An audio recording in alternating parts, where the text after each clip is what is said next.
میرا مطلب قطعی یہ نہیں ہے کہ کسی کی بات پر یا کسی کے مذہب پر فوکس کیا جائے اور اس میں غلطیاں نکالی جائیں، اس کو برا بھلا کہا جائے۔ میں تو آپ حضرات کو یہ بتا دینا چاہتا ہوں کہ اللہ تبارک و تعالیٰ نے قرآن کریم کے اندر ارشاد فرمایا، قُلْ يَا أَهْلَ الْكِتَابِ تَعَالَوْا إِلَىٰ كَلِمَةٍ سَوَاءٍ بَيْنَنَا وَبَيْنَكُمْ۔ پہلے تو میں آپ حضرات کو یہ بات بتا دینا چاہتا ہوں، صاف کر دینا چاہتا ہوں کہ اللہ تبارک و تعالیٰ نے عیسائیوں کے اور یہودیوں کے علاوہ جب غیر مسلموں کا ذکر کیا ہے تو وہ مشرکوں کے سے تعبیر کیا ہے، مشرکین کہا ہے، اور جب عیسائیوں کا اور یہودیوں کا ذکر کیا ہے تو ان کو اہل کتاب کہہ کر کے اللہ تبارک و تعالیٰ نے قرآن کریم کے اندر ارشاد فرمایا ہے۔ ساتھیوں، اسلام کے اور مسلمانوں کے سب سے نزدیک جو قوم ہیں وہ عیسائی ہیں،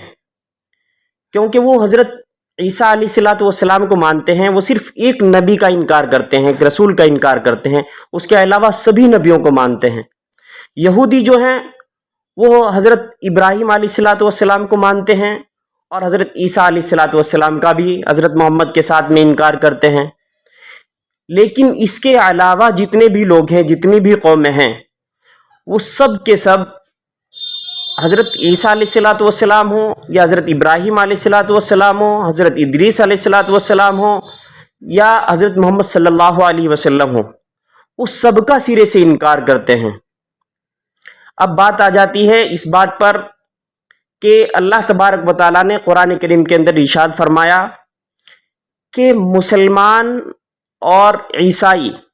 یہ دونوں کے دونوں بہت نزدیک ہیں، کیونکہ وہ باتوں کو سمجھتے ہیں۔ ایک دوسری جگہ پر قرآن کریم کے اندر ارشاد ہے جس کا مطلب یہ ہے کہ اللہ تبارک و تعالیٰ فرماتے ہیں کہ عیسائی جو ہے یہ لاجک کو سمجھنے والی قوم ہے، یہ بات کو سمجھتے ہیں۔ ان کو پیارے ساتھیوں سمجھانا چاہیے۔ آج کل پچھلے دور میں دیکھیں کہ اسلام کے اندر داخل ہونے والی اگر سب سے زیادہ کوئی قوم ہے تو وہ عیسائی قوم ہے۔ اگر ہم اس چیز میں پڑ جائیں گے کہ عیسیٰ کب پیدا ہوئے، عیسیٰ کب نہیں پیدا ہوئے،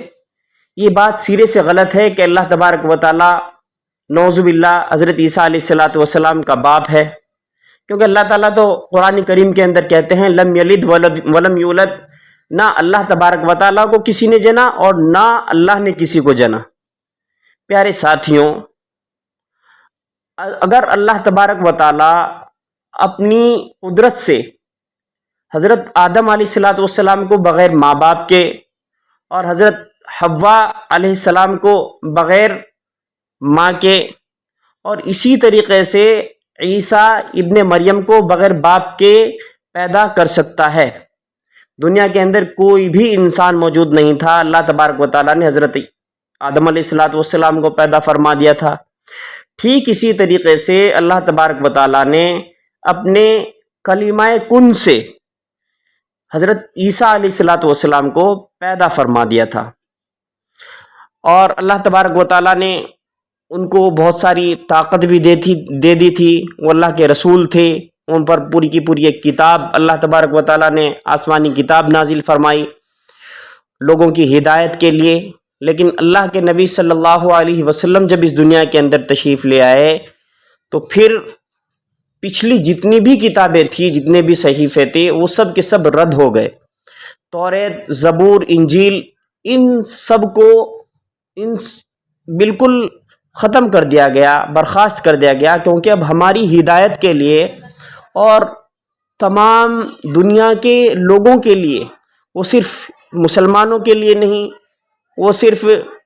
عیسائیوں کے لیے نہیں، وہ صرف یہودیوں کے لیے نہیں، بلکہ دنیا کی جتنی بھی قومیں آئی ہیں سب کے لیے قرآن کریم ہدایت ہے۔ اللہ تعالیٰ نے فرمایا الحق من ربک فلا تکونن من الممترین،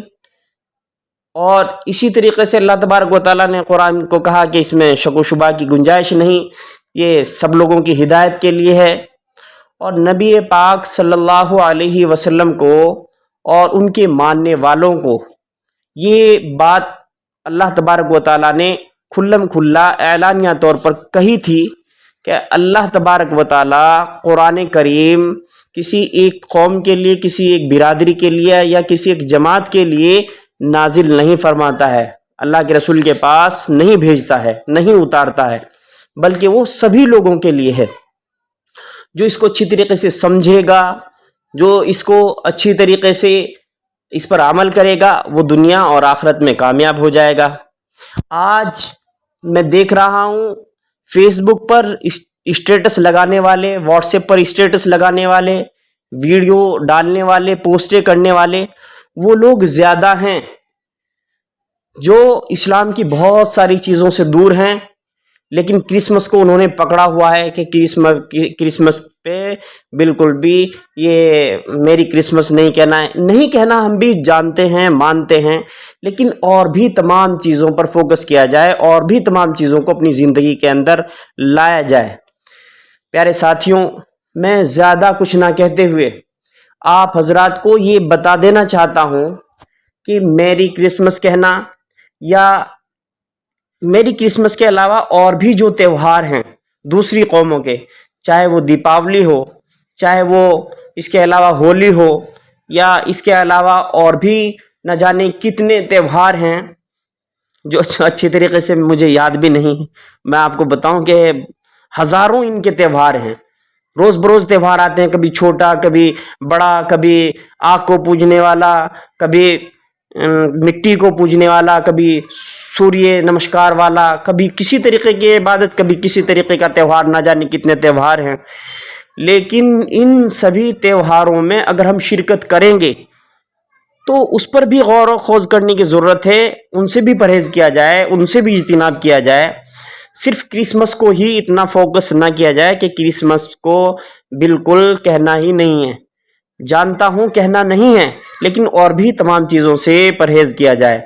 کیونکہ اللہ کے رسول نے فرمایا کہ جس قوم کی بھی تم مشابہت اختیار کرو گے، اللہ تبارک و تعالی تمہیں اسی قوم کے ساتھ تمہارا حساب و کتاب، اور اسی قوم کے ساتھ تمہیں اٹھائے گا۔ پیارے ساتھیوں،